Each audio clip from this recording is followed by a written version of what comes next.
अच्छा जी। आ, कुछ seconds wait कर लेते हैं। 8:01 है, 8:02 पर क्लास को शुरू करते हैं। सिर्फ 60 सेकंड वेट करते हैं।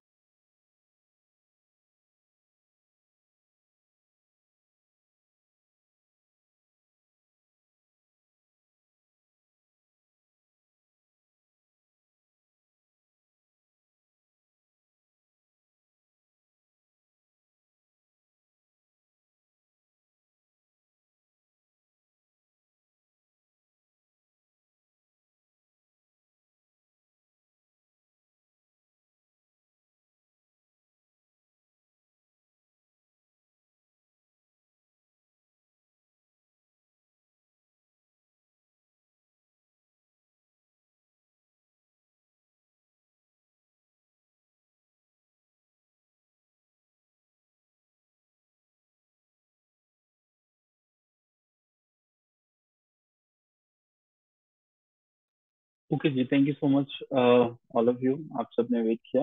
हम जो है वो आज हमारे पास जो हमारी पंक्चुएशन है वो कंप्लीट हो जाएगी, एंड ऑब्वियसली हम जो है वो उसके बाद आगे प्रोसीड फर्दर करेंगे। अगला हमारा टॉपिक जो है डायरेक्ट इनडायरेक्ट का होगा, और हम उसको जो है वो देखेंगे। फिर उसके बाद हम एक्टिव पैसिव को कंप्लीट करेंगे। कुछ चीजें आपके साथ, और आज ही की क्लास के एंड पे आपके ग्रुप में मैं आपके साथ कुछ पैसेजेस शेयर करूंगा। पंक्चुएशन के ये तकरीबन आपके पास 7 पैसेजेस होंगे जिन्हें आपने सबमिट करवाना होगा, ताकि हमें जो है वो पता चल सके कि आप जो है वो किस पोजीशन पे खड़े हैं। लेट्स मूव ऑन जी। हमारे पास हम पंक्चुएशन में आज का जो लेक्चर है पिछले लेक्चर की कंटिन्यूशन है, और हम इसमें पंक्चुएशन मार्क्स को समझने की कोशिश करेंगे। आज हमारे पास टॉपिक है डैश। हम डैश से जो है वो मूव ऑन करते हैं। हम रूल्स एंड रेगुलेशंस को समझने की कोशिश करें। अगर आप जो है वो नोटबुक के बगैर समझना चाहते हैं, अगर आपको लगता है कि कोई नोटबुक आपके पास नहीं है और फिर भी आप इस लेक्चर में से कुछ हासिल कर लेंगे, तो ये शायद आपकी खामख्याली हो सकती है। तो you just need to write down all the things. पहली चीज, डैश डैशेस की जब भी बात आती है, ऑब्वियसली वन पेपर एग्जाम्स में आपको आइडेंटिफाई करना होता है कि कहाँ पे जो है वो डैश का इस्तेमाल होगा। कुछ लोग ऐसे होते हैं जब वो राइट कर रहे होते हैं, कुछ भी चीजें लिख रहे होते हैं, तो वो डैश का बहुत लेविशली, बड़ा खुले में इस्तेमाल करते हैं। ठीक है। उनको पता नहीं चल रहा होता है कि डैश कहाँ पे पुट करनी है, हमें कॉमा कहाँ पे पुट करना है, हमें सेमी कॉलन कहाँ पे पुट करना है। तो उसकी वजह से जब आपके पास 2 से 3 क्वेश्चंस वो होते हैं कि इसमें कहाँ पे डैश आएगा या सेमी कॉलन आएगा या कौन सा वाला, यहाँ पे 4 ऑप्शन दिए जाते हैं कि कौन सा वाला पंक्चुएशन मार्क आएगा, तो वहां पर साइलेंस होती है, खामोशी होती है। कुछ रूल्स आपके साथ में शेयर करूंगा। इन रूल्स को जब आप समझ लेंगे तो आई एम श्योर कि उसके बाद आपको कभी ये प्रॉब्लम आएगी नहीं। तो डैश इस्तेमाल कहाँ पे होता है? तो सबसे पहले तो ये देख लीजिएगा कि डैश के कुछ यूजेस ऑब्वियसली इंपॉर्टेंट हैं, और इसका हमने केयरलेस जो है वो यूज नहीं करना। रूल नंबर 1, डैश हमारे पास वहां पे होता है जहाँ पे हमें अपने सेंटेंस में बात करते हुए अचानक से अब्रप्टली जो है वो कोई टर्न लेना पड़ता है। ठीक है। या हमें जो है वो किसी सेंटेंस में अब्रप्टली ब्रेक उसको करना पड़ता है या ब्रेक लेना पड़ता है। एक एग्जांपल से समझने की कोशिश करते हैं। Here lies the great. Okay. अब यहाँ पे हमने ब्रेक लेना था, अब्रप्ट टर्न लेना था। False marble where. यहाँ पे जहाँ पे समझाना चाह रहा हूँ कि मुझे अचानक से ब्रेक लेना पड़ा, वहां पे मैंने डैश को पुट करा किया।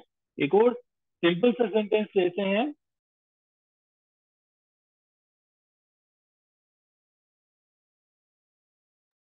एक सिंपल सा सेंटेंस देखने की कोशिश की जाएगा। If my husband were alive. If है तो इफ के बाद हमने वर्ड यूज किया अलाइव, तो अब यहाँ पे हमने डैश पुट किया। But why lament the past. तो हमने ये सीखने की कोशिश की कि हम जो है वो यहाँ पे जिस तरह से सेंटेंस में, उस स्टेटमेंट में एक खातून है वो बताना चाहती है कि अपना husband were alive but why lament the past, तो उसने अचानक से एक टर्न लिया। ठीक है। सो रूल 1, जब हमें एब्रप्टली टर्न लेना होता है या सेंटेंस में कहीं पे ब्रेक लेना होता है, हम वहां पे यूज करते हैं डैश को। ये पहला इस्तेमाल है, पहला रूल है हमारे पास। Rule number 2, I am sure कि ये आसान है, समझ में आ चुका होगा। ओके जी। डैशेस हमेशा इस्तेमाल किए जाते हैं जहां पे हमें इन्यूमरेशन को अप्लाई करना होता है। इन्यूमरेशन इन्यूमरेशन किसे कहते हैं? काउंटिंग करने से पहले जो, या मिसाल के तौर पर जब हम जो है वो कहते हैं ऑल, सेंटेंस नंबर वन, पहली एग्जांपल देखिएगा, आल वॉज लॉस्ट।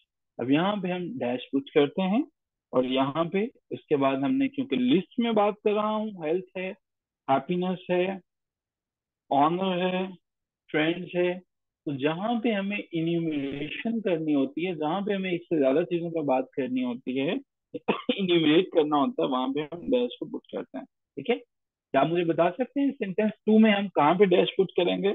मैं एक सेंटेंस लिख रहा हूँ, he is expert in 3 languages, English, Urdu, Arabic.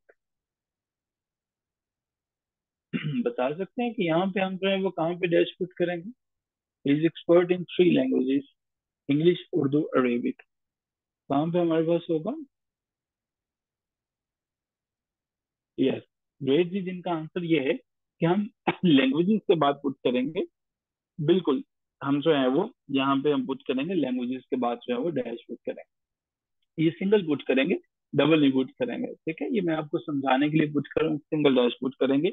Lavishly इस्तेमाल नहीं करना, जैसे मैंने अभी आपके सामने ये किया है। सिंगल हमारे पास होगा। Rule number 3। रूल नंबर 3 हमारे पास क्या कहता है जी? अच्छा जी।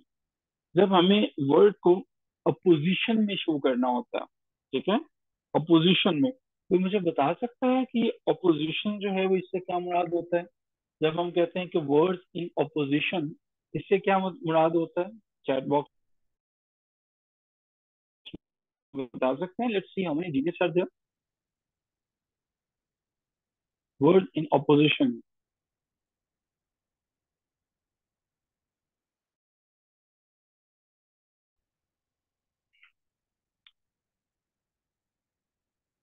ठीक है, हम वेटिंग ट्राई करें। अपोजिशन से क्या मुराद होता है? वो होल्ड करें, बड़ा इजी सा जो है वो सेंटेंस है आपके सामने। इकट्ठे होने वाले।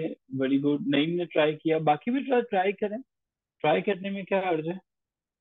कोशिश की जा सकती है, कुछ भी बताया जा सकता है। आप कम से कम बताने की ट्राई तो करें।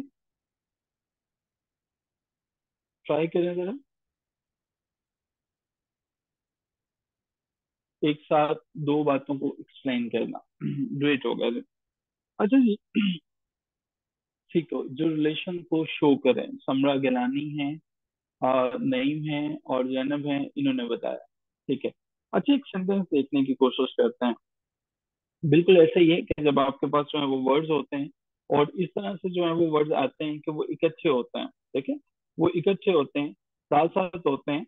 ग्रामर में जब अपोजिशन से मतलब ये है कि दो वर्ड इकट्ठे साथ साथ आ रहे होते हैं। ठीक है, दो इकट्ठे जो है वो साथ साथ आ रहे होते हैं, हम उन्हें जो है वर्ड इन अपोजिशन कहते हैं। अपोजिशन जो है वो, एक सेंटेंस देखिएगा, मैंने लिखा यहाँ पे, his anger was terrible. His anger was terrible. अब यहाँ पे जो है वो टेरिबल के साथ आ रहा है the intense anger like a beast.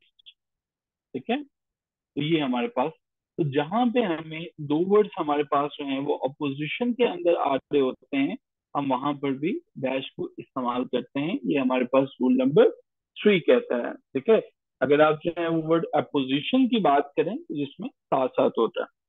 Okay जी। आगे चलते हैं जी, रूल नंबर 4 की बात करते हैं। रूल नंबर 4 हमारे पास ये कहता है कि जब हम जो है वो स्कैटर्ड सब्जेक्ट से रिज्यूम करते हैं। ठीक है, मिसाल के तौर पर हम कोई सेंटेंस जो है वो उसमें बात कर रहे हैं, और वो हमारे पास स्कैटर्ड सब्जेक्ट जो है वो, अब ये स्कैटर्ड सब्जेक्ट क्या होता है, समझने की कोशिश कीजिएगा। पहले मैं एग्जांपल लिखता हूँ, फिर मैं रूल समझाता हूँ, अदरवाइज आपको समझ में नहीं आएगा। मैंने एक सेंटेंस लिखा, ये था जी, फ्रेंड्स, कंपेनियंस, रिलेटिव्स। अब ये मेरे पास सारे के सारे सब्जेक्ट्स हैं जो कि स्कैटर्ड हैं। ठीक है, स्कैटर्ड हैं, बिखरे हुए हैं, स्कैटर्ड सब्जेक्ट्स। तो हम जो है वो स्कैटर्ड सब्जेक्ट्स जो हैं, इनके बाद भी जब इनको इकट्ठा करते हैं तो डैश लगाते हैं, ऑल डेजर्टेड थीम, ठीक है, all deserted theme. I am sure कि ये आपको इसका जो है वो पता चल गया होगा। यहाँ तक रूल जो हैं वो ये क्लियर हो चुके होंगे। आगे बढ़ते हैं, अगला रूल जो है वो हम देखने की कोशिश करते हैं। Rule number 5। रूल नंबर 5, अच्छा जी, जब हमें किसी चीज की एक्सप्लेनेशन करनी होती है, ठीक है, एक्सप्लेनेशन करनी होती है, एडिशन करना होता है, रेपिटेशन करना होता है, मैंने क्या कहा, हमें जब किसी सेंटेंस में एक्सप्लेनेशन देनी होती है, किसी चीज की एडिशन करनी होती है, या किसी चीज की रेपिटेशन करनी होती है, ठीक है, रेपिटेशन करनी होती है, या हम फील करते हैं कि हमें कोई बात बाद में याद आई है, उससे हम करते हैं आफ्टर थॉट हमें बताना होता है, वहां पे हम इसको इस्तेमाल करते हैं डैश को। कैसे, ये रूल समझ में आएगा अभी एग्जाम्पल से, एग्जाम्पल पे गौर कीजिएगा। तो पहला हमारे पास जो वर्ड है वो ये है कि मैच हिज वाइफ। अब यहाँ पे मैंने क्या कहा, मैं कुछ एडिशन करना चाह रहा हूँ, मैंने डैश को पुट किया, आ प्रिटी स्लिम गर्ल, ठीक है, देन, और उसके बाद अब मैं आफ्टर थॉट की बात करना चाह रहा हूँ, इन 2017। तो गौर कीजिएगा, मैं दोबारा ये बता रहा हूँ, थोड़ा सा कंफ्यूजन है यहाँ पे, अक्सर स्टूडेंट जो है वो यहाँ पे परेशान हो जाते हैं। मैंने ये कहा कि हम डैश का इस्तेमाल करते हैं उन सेंटेंसेस में जब हमें एक्सप्लेनेशन देनी हो किसी चीज की, सेंटेंस में कुछ एडिशन करना हो, रेपिटेशन करना हो, या आफ्टर थॉट को बताना हो। जैसे मेरे पास ये सेंटेंस था, ही मेट हिज वाइफ। अब मैंने यहाँ पे जो है वो एडिशन किया यहाँ पे, ठीक है, अ प्रिटी स्लिम गर्ल जो है वो, जब मैंने एडिशन करना चाहा तो मैंने यहाँ पे ये देखें थोड़ा सा डैश पुट किया, ठीक है। और इसी तरह से जब मैंने आफ्टर थॉट देना चाहा तो मैंने यहाँ पे देन के बाद भी डैश को पुट किया। क्लियर है? एक और एग्जांपल देखते हैं ताकि आपको चीजें अच्छे से समझ में आ सके। चलिए, नंबर 2 पे देखिएगा, माय इंग्लिश टीचर। अब आप बताएंगे यहाँ पे डैश कहाँ पे आएगा, a very hard working man. अब जरा बताइए कि यहाँ पे डैश कहाँ पे आएगा, डैश कहाँ पे पुट करेंगे, my English teacher a very hard working man. Very good. 5 minute आपने लेट तो नहीं ज्वाइन किया था, a very hard working man. Okay, teacher के बाद हमारे पास डैश आएगा। अच्छा जी, अब मुझे बताइएगा, टॉच मी इंग्लिश ग्रामर। जी, अब कहाँ पे आएगा, ग्रेट।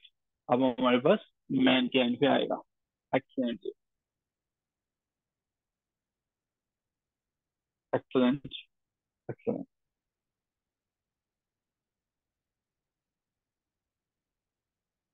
ग्रेट, ओके जी। अब हम रूल नंबर 6 पे जानना चाह रहे हैं, स्क्रीन शॉट लेना चाहें इस स्क्रीन का ले सकते हैं। रूल नंबर 6, हम पंचुएशन में इसको समझने की कोशिश कर रहे हैं।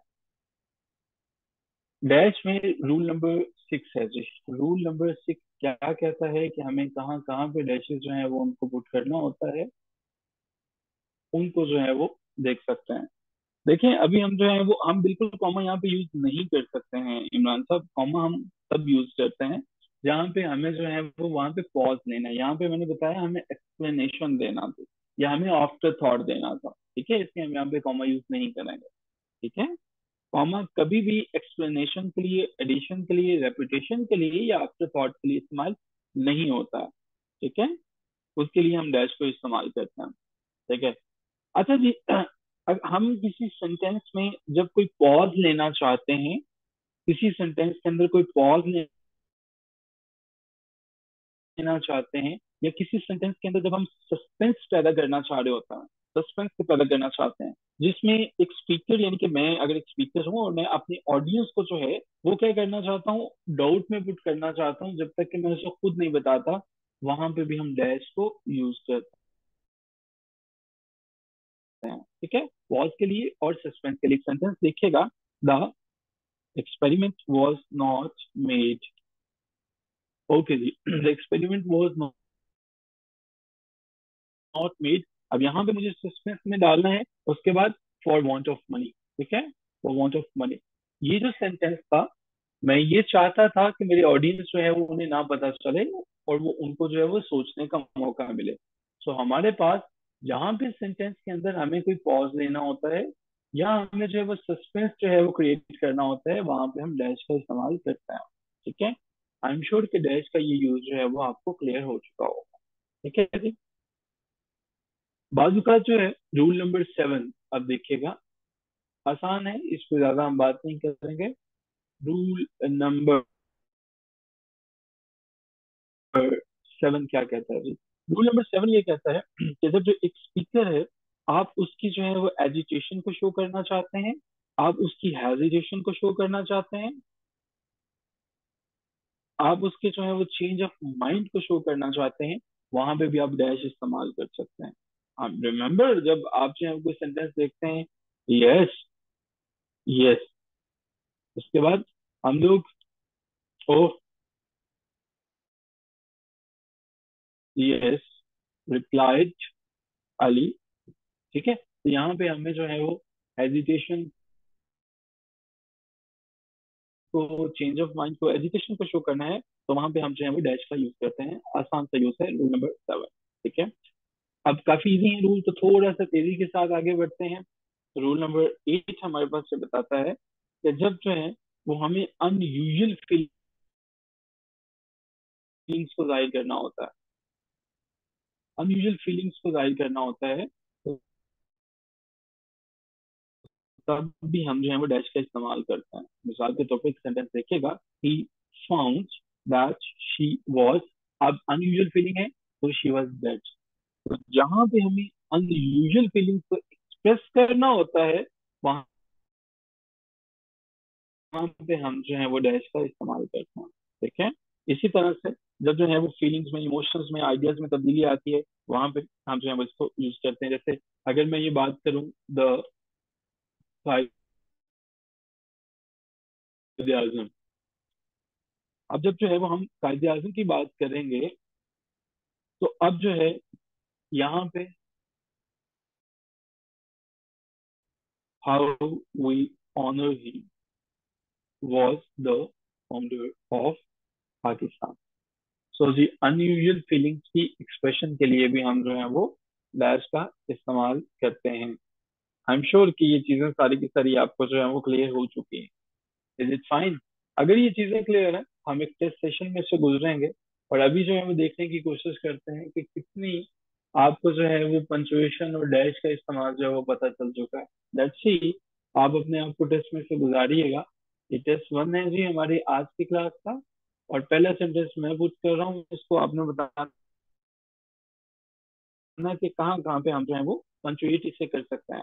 सेंटेंस है जी, अब्दुल वहाब आ ग्रेट अरब poet wrote heart pleasing songs। अच्छा जी। अब जरा मुझे बताइएगा, कहाँ पे हम जो है वो यूज करेंगे डैश को?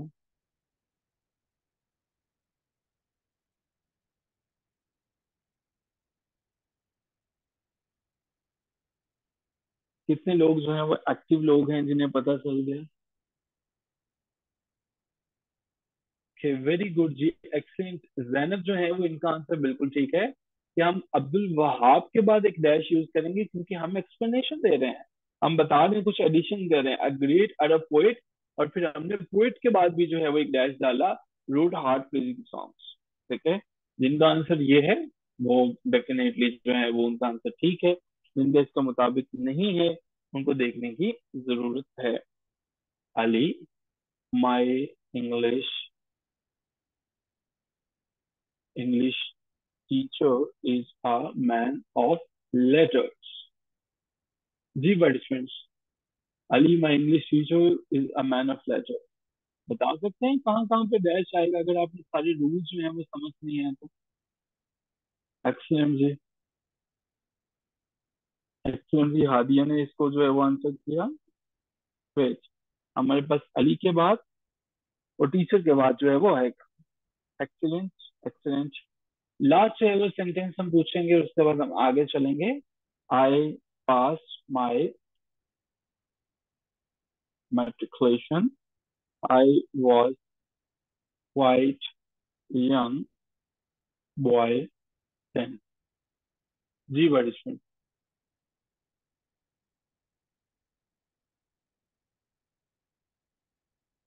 वेरी गुड जी मोहम्मद खालिद, आपने बिल्कुल ठीक बताया। खालिद ने सबसे पहले जो है वो आंसर किया, और हम जो है वो मेट्रिकुलेशन के बाद हम जो है वो पुट करेंगे। क्लियर जी। हमने जो है वो डैश के इस्तेमाल को बखूबी समझ लिया। अब हम आगे बढ़ते हैं पंचुएशन में और समझने की कोशिश करेंगे। अब की दफा हम अपोस्ट्रोफी को, बहुत ही इंपॉर्टेंट है, और बहुत से लोग जो हैं वो इसको गलत कर देते हैं। जहां पे भी कोई वर्ड नहीं मिलता है, अपोस्ट्रोफी जो है वो वहां पे लगा देते हैं।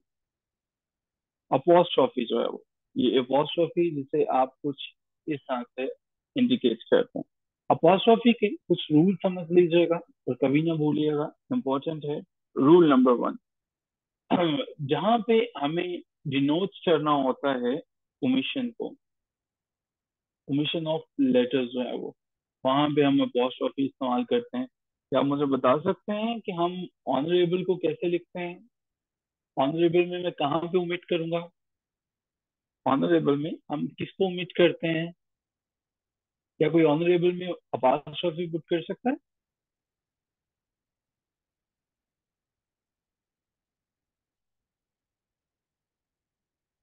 ये हमारे पास ऑनरेबल में हमने अपोस्ट्रोफी को पुट किया। कोई टेकन के अंदर अपोस्ट्रोफी पुट कर सकता है?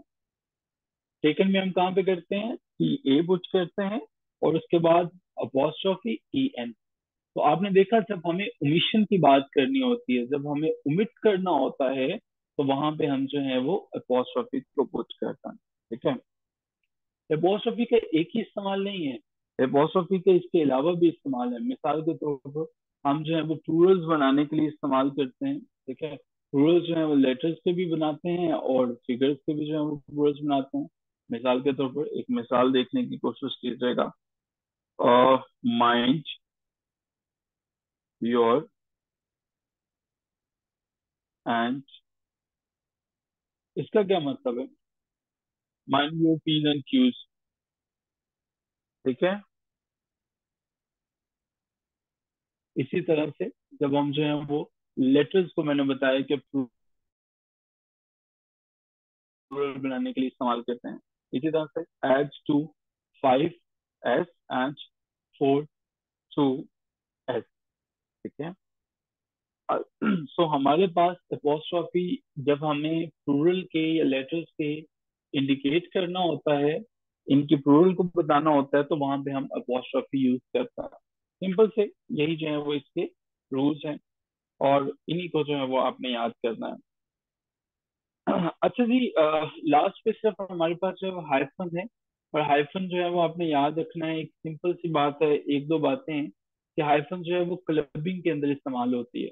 जिस तरह से आप ना कुछ वर्ड्स को देखते हो, मैन ऑफ लेटर्स, तो जब इनकी क्लबिंग कर रहे हो वहां पे इस्तेमाल होता है। ठीक है। वेल बिल्ट है तो ये यहाँ पे यूज हो जाता है। ठीक है। That is something about the hyphen and the punctuation. अब मैं जरा आगे बढ़ना चाह रहा हूँ, और पंचुएशन में जो हमारे पास इंपॉर्टेंट इंपॉर्टेंट चीजें थी वो हो चुकी हैं। And now I want to talk about direct and indirect. काफी जो है वो सेंटेंसेस हमारे पास आते हैं। Yes great. यहाँ पे थोड़ी सी स्पीड स्लो रख के जो है वो चलेंगे। डायरेक्ट क्या होते हैं ये सेंटेंसेस, और क्या होते हैं हमारे पास इनडायरेक्ट स्पीच होती है। अच्छा जी, हम जब भी बात करते हैं, मैं अभी आपके साथ जो है वो कम्युनिकेशन कर रहा हूँ। कम्युनिकेशन जो है वो दो तरह की होती है। पहली बात तो ये है कि जो बात किसी के मुंह से निकली है, जब हम उसकी बात करेंगे तो उसे हम डायरेक्ट सेंटेंस या डायरेक्ट स्पीच कहते हैं। ठीक है। मिसाल के तौर पर जब मैंने ये बात कही कि किसी को मैंने कोई बात बताया कि मैं जा रहा हूँ, फॉर एग्जाम्पल किसी को मैंने कहा आई एम गोइंग, मैं आप में से किसी को भी वो बात बता देता हूँ, तो ये एक डायरेक्ट सेंटेंस है। लेकिन जब आप ये बात किसी को बताएंगे तो डेफिनेटली फिर आपको जो है वो ये कहना पड़ेगा ही said that he was going.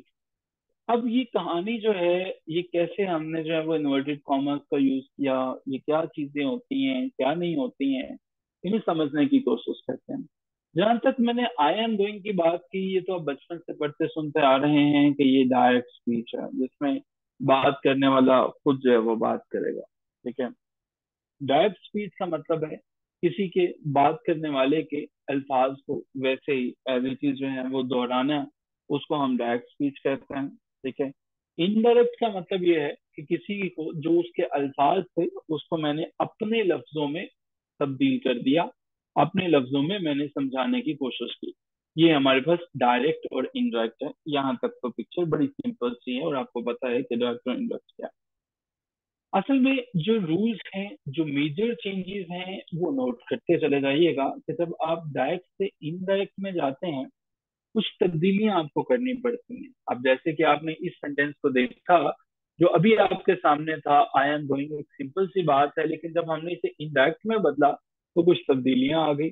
जैसे कि यहाँ पे ही सेड आ गया, कॉमा आ गया, इन्वर्टेड कॉमा आ गई। क्या वजह है कि हमारे पास जो है वो पेपर में, इवन CSS PMS के पेपर्स में ये शामिल होता है। क्या वजह है कि बड़े बड़े पेपर्स में शामिल होने के बावजूद जो है हम इनको क्या करते हैं कि फिर भी हम इन्हें इग्नोर कर देते हैं। और इग्नोर भी कोई ऐसा वैसा नहीं करते हैं। अब बड़े बड़े लोग जो होते हैं वो इसमें फेल हो जाते हैं, 4-5 नंबर अपने जाया कर बैठते हैं। समझने की कोशिश कीजिएगा, कुछ मेजर चेंजेस लेके आते हैं। पहली चीज, जब भी आपने डायरेक्ट से इनडायरेक्ट में बदलना है तो टेंस बदल जाता है। टेंस किन किन सिचुएशंस में बदलता है अभी हम उसको देखेंगे। टेंस ऑफ वर्ब तब्दील हो जाता है। नंबर टू, जो दूसरी तब्दीली जो है वो आती है, नोट कर लीजिएगा इसको। नंबर टू पे, changes in the person of pronoun. अभी ये पर्सन ऑफ प्रोनाउन क्या होता है, इसको परेशान होने की जरूरत नहीं है, सिर्फ ये तब्दीलियां नोट करते चला जाइएगा। पहला मैंने टेंस बताया, पर्सन ऑफ प्रोनाउन। तीसरे नंबर पे सर्टेन वर्ड्स के अंदर तब्दीलियां आती हैं। अब ये सर्टेन वर्ड कौन से हैं, अभी परेशान होने की जरूरत नहीं है। और चौथा है उसकी कंस्ट्रक्शन, यानी जो उसकी बनावट है उसके अंदर भी कुछ जो है वो तब्दीलियां आ गई। अब ये वाली सारी के सारे पॉइंट्स में ये चाहता हूँ कि आपको याद हो जाए, ये तब्दीलियां पता चल जाए कि मेजर चेंजेस जो हैं वो जब भी हम डायरेक्ट से इनडायरेक्ट में जाएंगे तो tense of verb, person of pronoun, certain words और कंस्ट्रक्शन ऑफ सेंटेंस ये बदल जाते हैं। जिसको ये सारी की सारी यानी कि 4 के 4 पॉइंट्स याद हो चुके हैं वो जरा चैट बॉक्स में डन लिखें, ताकि मुझे पता चले कि कितने लोग ऐसे हैं जिन्हें ये पता चल चुका है कि ये वाली तब्दीलियां हमारे पास आती हैं। ग्रेट। अब समझने की कोशिश कीजिएगा, मैं पहले पॉइंट को एक्सप्लेन करने जा रहा हूँ जिसमें टेंस बदलते हैं। बात जोर से सुनिएगा, इससे पहले कि मैं बात करूँ आपसे, एक सेंटेंस, एक एग्जाम्पल मैं लिखने जा रहा हूँ। प्लीज इसे गौर से समझिएगा, मैं आसानी से मुश्किल की तरफ जाऊंगा। अभी ये सारी बातें वही हैं जो आप बचपन से पढ़ते सुनते आ रहे हैं, लेकिन मैं कैसे मूव ऑन करूंगा, फिर आप परेशान हो जाएंगे कि ये अचानक से मुश्किल बातें हो गई। समझने की कोशिश कीजिएगा। एक सेंटेंस के दो हिस्से होते हैं। He said to me, he was, he said to me, he will, क्या हो गया इसको कैपिटलाइजेशन को, okay, it's not working properly, yes it is, he will accomplish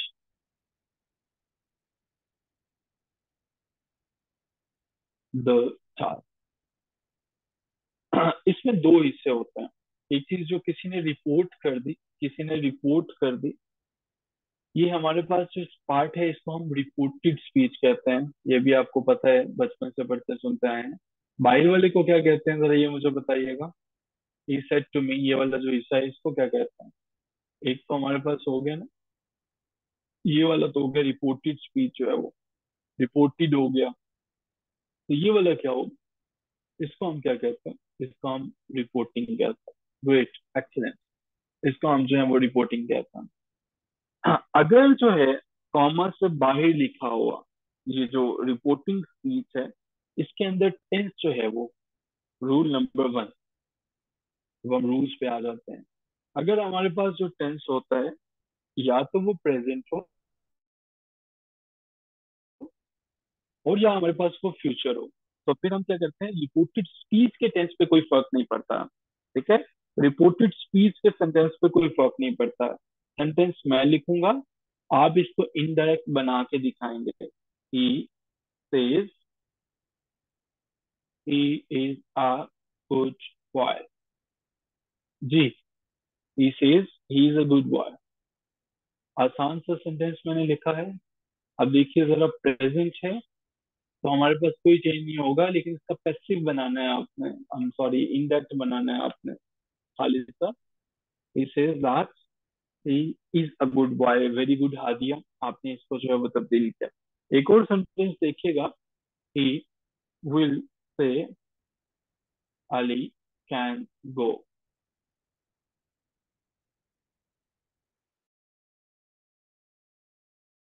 ji, he will say Ali can go।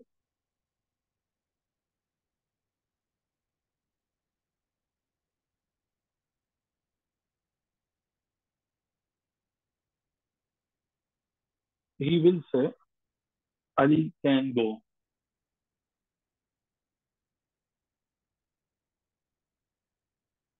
he will say Ali can go। Not a single correct answer।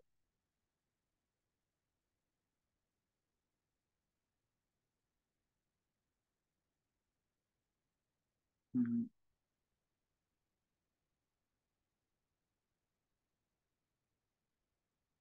अच्छा, मुझे जरा guide करें कि हम इससे जो है वो he says that Ali can go क्यों नहीं कर सकते हैं?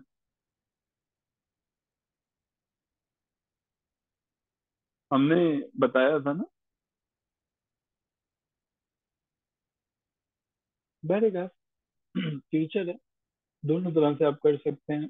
But to cut the long story short, he will say Ali can go, हम इसे जो है वो ठीक एज्यूम कर रहे हैं। लेकिन अगर जो है वो बाहर पास्ट होता है, जिस तरह से ही said Salim does that work,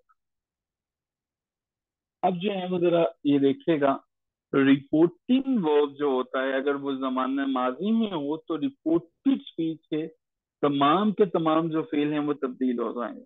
ठीक है, अगर जो है वो हमारे पास पहले से माजी में मौजूद होगा तो वो पास्ट परफेक्ट में बदल जाएगा। तो जरा इसको देख के बताइए, said Salim does that work। He said Salim does that work।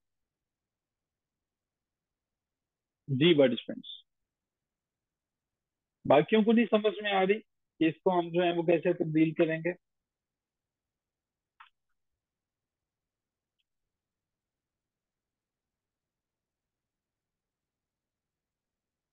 बाकी जो है वो काम पे। ओके, अच्छा जी। अब देखिएगा, कुछ सेंटेंस लेने की कोशिश करते हैं हम। ये देखें जरा, ही सच आई ईच एप्पल्स। जी पार्टिसिपेंट्स, इसको जरा इनडायरेक्ट में तब्दील करें, ही सच आई ईट apples.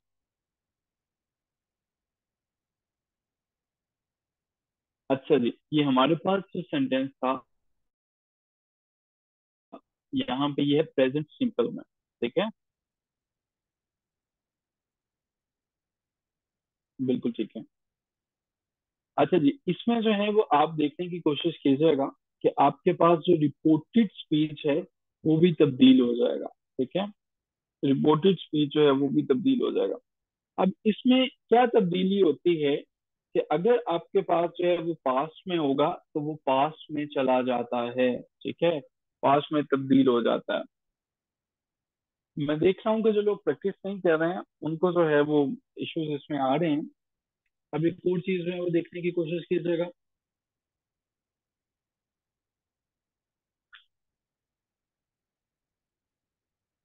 Yes, he such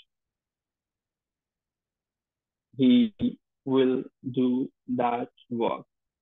ji participant, he said तब्दील होगा जी। हमारे पास जो है रिपोर्टिंग स्पीच जो है वो किसमें है, पास्ट में है। He said he will do that work. He said that, अगर विल है तो ये हमारे पास वुड में चला जाएगा, he would do that work. ठीक है, he would do that work. अच्छा जी, एक और सेंटेंस देखते हैं। Sajid said he came at the dinner time. जी बर्ड्समैन, अगर हमारे पास ऑलरेडी जो है वो पास्ट में होगा यानी कि रिपोर्टेड स्पीच, तो उसको आप उसमें तब्दील करोगे पास्ट परफेक्ट टेंस में। ठीक है, जिस तरह से यहाँ पे जो है वो ऑलरेडी पास्ट के अंदर है, तो उसको आप पास्ट परफेक्ट टेंस के अंदर तब्दील कर देंगे। जी, साजिद सेड दैट। आगे क्या आएगा जी? प्रैक्टिस कीजिए जरा। ये हमारे पास टेंस की तब्दीली थी। इसमें हमारे पास जो है वो Sajid said that he had come eight the dinner time. ठीक है, हादिया ने इसको बिल्कुल ठीक बताया, he had come eight the dinner time. नहीं सर, केम कैसे आया हैड के बाद? हैड के बाद सेकंड फॉर्म जो है वो आपने कैसे लगा दी? ओके, हम जो है कुछ और देखने की कोशिश करते हैं। अभी तक हमने ये समझ लिया कि जहाँ पे हमारे पास प्रेजेंट में सेंटेंसेस होंगे, वहां पे हम जो है वो तब्दील नहीं करेंगे प्रेजेंट और फ्यूचर में, लेकिन अगर पास्ट में होगा हमारे पास रिपोर्टिंग स्पीच, तो टेंस बदल जाएगा। एक और सेंटेंस जो है वो देखिएगा, खालिद, बल्कि सेड इट वाज स्नोइंग। जी बर्ड्समैन, Khalid said it was snowing.